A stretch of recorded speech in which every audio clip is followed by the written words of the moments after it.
We are quite a number of industry peers who have been coming through here to Mam Connie's house here in Kempton Park. A number of them walking in and just giving us a quick history of the life that they led with her from the time that they were very young, getting into the industry and rising up to the ranks, that the dizzying heights that Mam Connie managed to achieve during her time. Although we do know that she spent most of her time at her home in Soweto, she then moved here in Kempton Park, where she lived the last years of her life. We understand for about 10 years. We had an opportunity to speak to some of the neighbors who were talking about how she was a trained nurse and a teacher, some of the details that a lot of people didn't know about Mam Connie leading up to her career as a renowned international actress. I have with me one of those neighbors from the younger generation who's lived here with as a neighbor with Mam Connie for the past 10 years. Zandi, thank you for speaking to us. I guess condolences to the whole community. It's such a huge loss that you're having to deal with her here.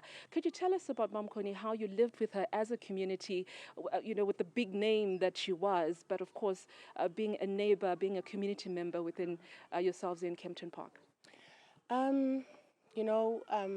She really puts the fact that she was a big name down there.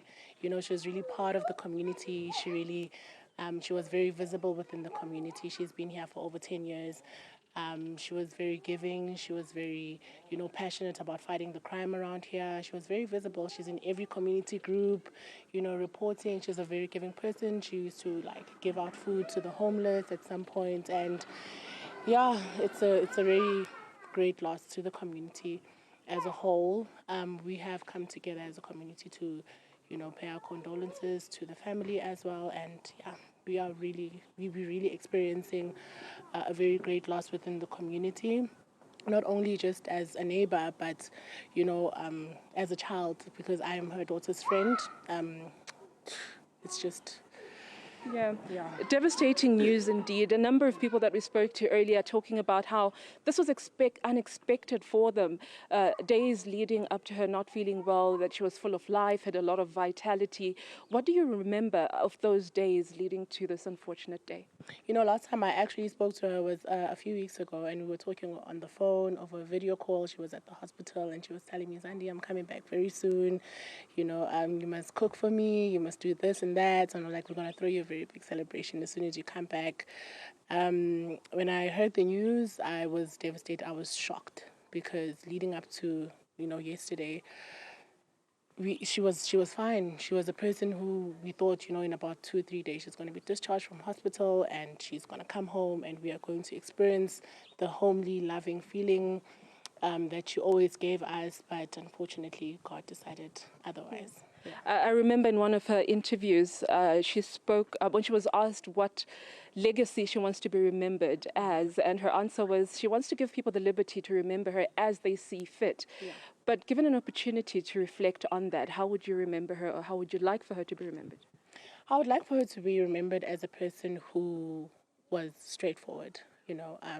She literally puts her legendary Connie Chiume name behind, and she became a human. She became a person before she was Connie Chiume.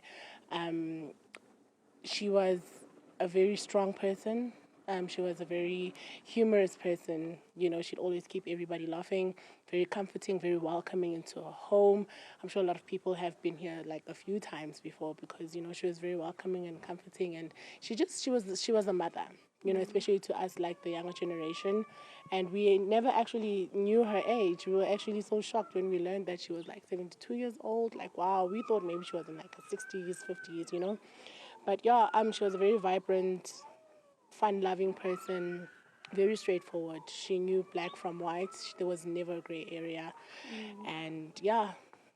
And finally, I know this is a very difficult time on reflecting on the days that she fell ill. How was she optimistic? What were her thoughts around the time that she was going through? Oh no, she didn't even know that she was going to, be admitted into hospital. She was I'm just going to the doctor, I'll be back.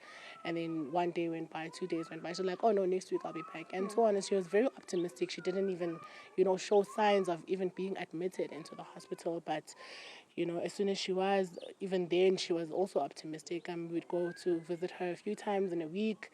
And, always keep contact with her over the phone, and she was very, very optimistic. True Yeah. to her spirit indeed. Zandi, thank you so much for speaking to us and giving us those insights of Mam Connie in the days leading up to her unfortunate passing. Just behind me, Vuyo, is the house with which people have gathered to honor Mam Connie. A lot of people from the neighborhood, some of her industry peers. I'm going to ask my colleague Kay to just pan very quickly.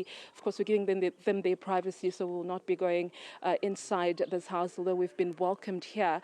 We spoke to her son earlier on, and she was just explaining to us that it's going to be quiet for the next couple of days as a family. They're coming together with the foundation, the Connie Chiume Foundation, to figure out what the logistics will be come Friday, which is a day that they expect that they'll have dates in terms of the memorial service, in terms of the funeral as well. Meetings expected to happen as well with government officials. We understand the Mayor of Ekurhuleni also will be having a meeting with the foundation.